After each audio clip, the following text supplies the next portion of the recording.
Hey everyone, this is going to be a video on notifications from YouTube using their PubHub system, PubHub subsystem. It isn't the most intuitive system to use, it isn't very accessible, but if you can sort of hone in on it, you can actually make some cool stuff with it. So basically, whenever you upload a video and it's public, as soon as it's published, you're going to get a notification. And also, when you get a change to the title or description of the video, it's also going to be another notification. But unfortunately, it isn't as simple as understanding that concept and then implementing it. There's a little bit of logic that needs to be applied to your server in order to get it running. You can do this on a server, but we're going to be doing this serverlessly, which just means you don't have to write up code that you have to manage every request. We're going to be using Netlify. You can also use Vercel. They're both free for basically this usage. However, if you're a power user, you're probably going to need a lot more. Essentially, one of the use cases is you could make something where every time you upload a video, your Discord channel gets a notification. It's nearly instant. I want to say within like 30 seconds usually after it publishes, you'll get a notification on your webhook, but we're just going to step through how this actually happens and all that fun stuff. So I have a new folder. You can just go ahead and start a new folder. You're gonna need a couple of things before you get started. Since I'm using Netlify, you're going to need to install Netlify CLI. You can just use Node or NPM, and if you don't have Node or NPM installed, you need to install Node. It's a fairly simple process with Node. You can just go onto their website and install it. The LTS is usually good enough. And once you've installed that, you'll have to go ahead and install Netlify CLI. In order to actually use Netlify CLI, you'll also need a Netlify account, and you'll also need a YouTube account if you don't already have one and you want to start getting notifications. Yeah, this only works for accounts that have public videos once they're published. So once they're published and they're public, you can actually get notifications for basically any YouTube channel, to my understanding. Yeah, so once you've went ahead and made your account, you've installed Node, you've installed Netlify CLI, you can just go ahead and Netlify init, which is going to allow us to create a new site. And we're going to do this manually. You can do this with GitHub, but we want to do this manually. And site name, we'll just call it Nodies. And it just goes ahead and creates a little file for you to sort of be able to manage your site in your folder. So you don't have to worry about much anymore. And this is already linked. I already have my account set up. We're all good to go to make any changes here. But every time we make a change, we have to publish it. So since we're also using NPM to install some packages because we're using Node.js. So as I mentioned earlier, you're going to need Node because we're going to be writing this in Node.js. You're going to install some stuff before we get started because it's going to take probably the longest time out of anything we do. So we can just go ahead and get this. I'm going to go ahead and put everything you'll need in the description, but you just go ahead and get that installed in your folder. Wait for that to finish. All right, and now it's finished. We're going to do one quick thing right now, which is we're going to create an environment file, which is going to house two variables, channel ID, which is the ID of the channel that you need notifications for, and then a callback. And callback is just going to represent the handler for all of the requests that you'll get after you've set up everything properly. We're gonna make a Netlify.toml. What this is gonna let us do is have all of our functions, our code, to be in one folder, and it's going to be top level instead of nesting it like it typically is in one of these projects. So we can go ahead and make a folder called functions, which is going to house all of the code. And I'm just gonna go ahead and double check, make sure the git ignore is correct. That's good. We also want to do node modules.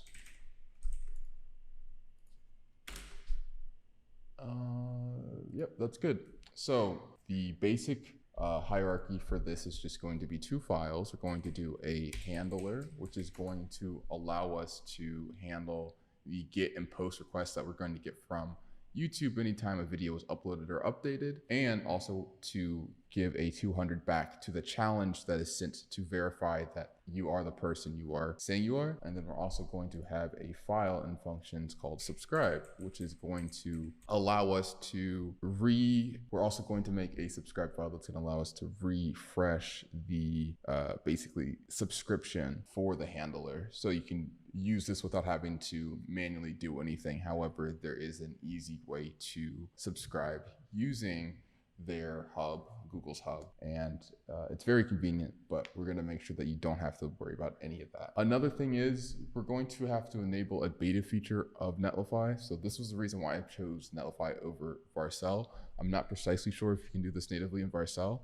but they just recently announced support for scheduled functions. Natively, I don't know if Vercel has this natively or not, but it allows us to have basically cron job, which just means a timed function or event happening per schedule. And we're going to be doing this weekly. I believe that the default expiration is about 10 days. However, it's not documented very well. So you can just go over to this link, app.netlify.com/user/labs after you've gone and created your account, and you can enable this for free. You don't have to worry about anything else.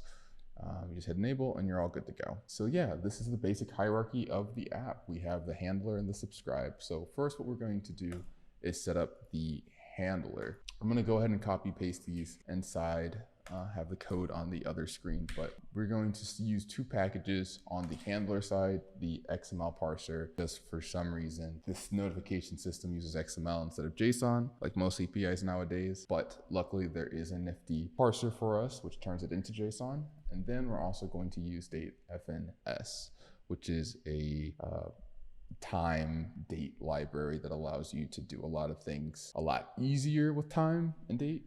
And you don't have to use any of these. I think you can parse if you want to yourself. It's just these packages make the two things we're basically doing a lot easier. So the basic format of a handler for any function on Netlify is an event and a context. We don't have to worry about context. We're not going to use it, but it's just a part of the Netlify system. The event is what you might know if you've already done anything related to the server. It gives you information on the method that was used. It gives you the query string parameters. It just gives you a bunch of stuff that's based on the request that was handled by Netlify. And context gives you more Netlify flavored stuff that I actually don't fully understand. But the first thing we want to do is, first off, we're going to do all the code for this first, and then we're just going to run through to make sure it works. It's a really simple app. If there was anything else that I was doing that was a bit more complex, I would be checking while I'm doing this, but I've already run through this and it's fairly small. The first thing we're going to do is we're going to add a get handler in a sense. It's just going to be a little conditional that says, if the event is a get, then we're going to return 200 and send the body as just the challenge sort of code that is created on the server, just to verify that we are who we are. Literally, this is it. Go ahead and save that. And also, don't worry if you're trying to keep up with the code. I will be posting this on GitHub and also slow down if need be. But I will be posting this, so you don't have to code along if you don't want to. Then we're going to make a handler for a post. So whenever you get a update on the server, or function, I should say, it's gonna be a post. So basically what we're gonna do then is we're going to get a parser. We're gonna create a new parser so we can parse the body of the payload. Just go ahead and put this in. This parser will turn it into JSON, and then we can use it like we would use any other object in JavaScript. We're going to go ahead and destructure the most important parts of the handling of the payload, which is when was it published and when was it updated. So there are at least two different ways for you to verify whether or not the video is actually being published at the time of the payload firing, or if it's being updated. Unfortunately, it doesn't get distinguished inside the payload itself. So you could easily just say, oh, there is a property on here that says this was just an update and not an actual publish. I'm hoping that maybe in the future, YouTube does either update this system or have something on the API side that allows for event-based instead of polling for new events. So you don't have to do it like this, but you can do it where you can compare the 2 times published and updated. And if it's like within 10 minutes, usually it's a publish. It is fairly fast, so it could even be less than that, but like that's a good general window. You're not super updating all the time after publishing. And anything other than that is going to be probably just an update to the video's metadata. So at that point, you just don't have to, worry about anything. You can do something else with it if you want to expand on if the data gets uploaded. So like, let's say you wanted to update the thumbnails automatically, you could use the updated sort of handler instead of using the publish handler. So after that, we have to parse these 2 strings using date FNS because that's the way that you're supposed to handle the data. And then we're going to use these 2 conditionals. If the difference in minutes between these 2 variables are less than 10 minutes, then we can go ahead and say, hey, we're gonna do something to the published video. If not, then you can do something else. And that's honestly basically it for that. If you wanna do anything like you want it to post to Discord, you can use the discord.js library and make messages. You can send messages to your Discord after stuff happens. You can use Slack. You can do whatever you wanted. You can do email if you wanted using Node Mailer. There's so many things you can do after getting this information, and you just handle it with these functions basically. And the other method of comparing these 2, making it known whether or not you published the video already, is just to save a database of videos that you've already uploaded somewhere else. So if it isn't already in the list, you can compare, and then you can go ahead and say, this has been compared already, this is a new video. And then anytime the payload comes in and that video ID is already there, you know that it's being updated.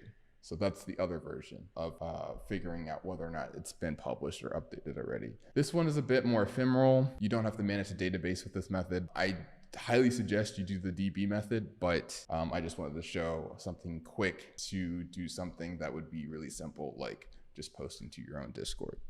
And then the last thing we have to do for the handler is to return a 200. Both of these require 200 because that's what the spec for pub sub hub requires. And yeah, we're good to go here. And then subscribe. So subscribe will allow us to continuously update the subscription. So the way we're gonna get that started is we're gonna add these 2 lines. Axios, yeah. It's a request library that allows us to make requests. And then we have Netlify functions, which is the beta feature that we enabled earlier, which will allow you to actually do something like use this function weekly or something. We also have QS.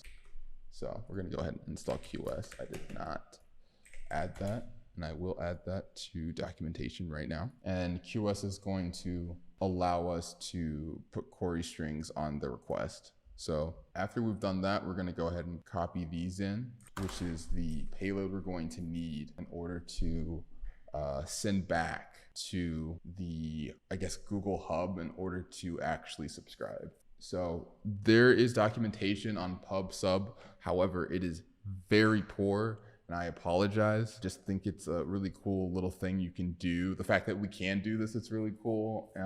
There are other methods of collecting information on stuff that you've posted, like if then this, but I think this could be potentially helpful for anyone who wants to build out their own system, and also insight into potentially copying, there's Discord bots or Slack bots that do this already, and looking at how they do it, because you can subscribe to multiple different YouTube channels using this method.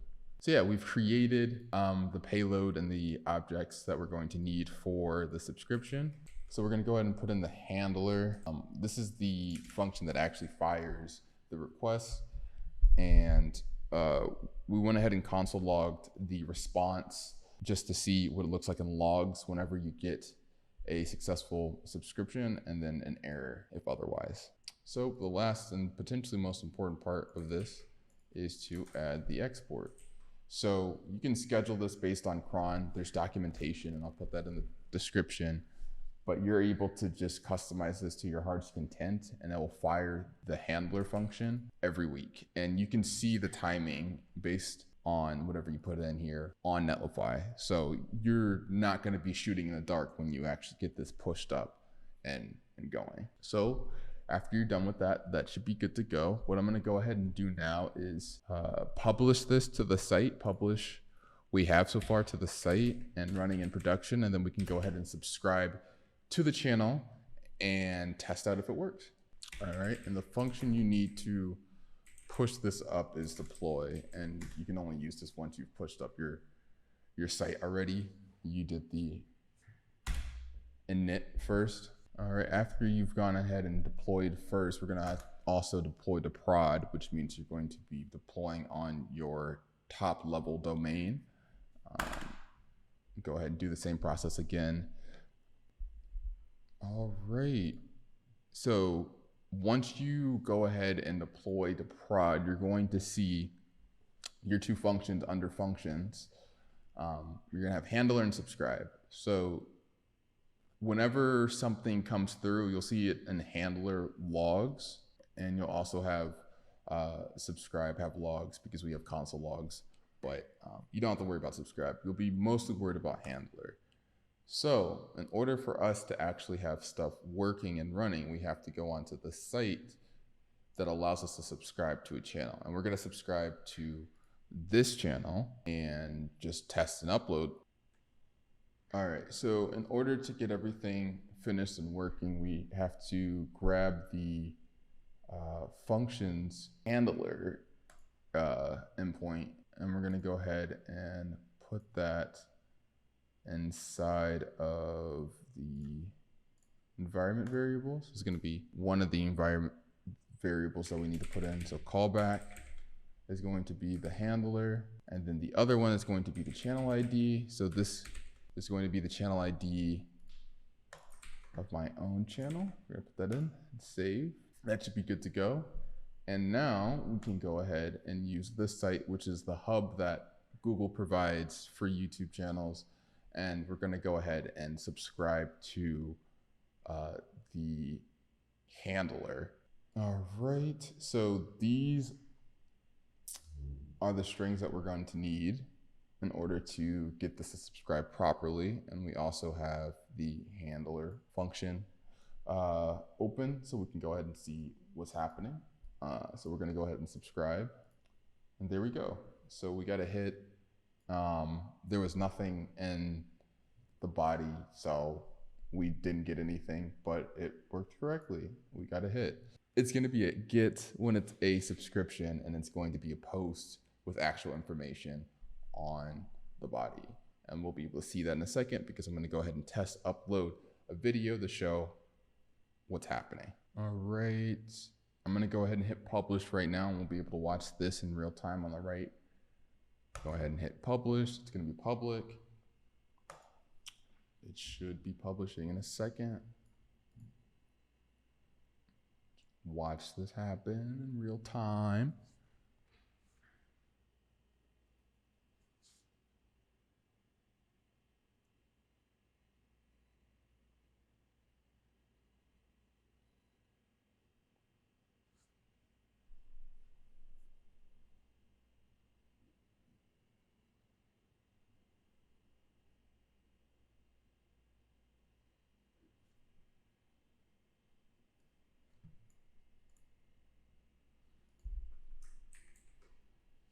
There we go. That took longer than I thought it was going to take, but yeah, 30 seconds, just about. Something like that within a minute. And you see we get 2 hits, and it says that it was less than 10 minutes. That's what can be a little bit tricky, but that's why that logic is there, just to make sure that, hey, this is good, that this is a publish and not an update. I'm curious on why it hit twice.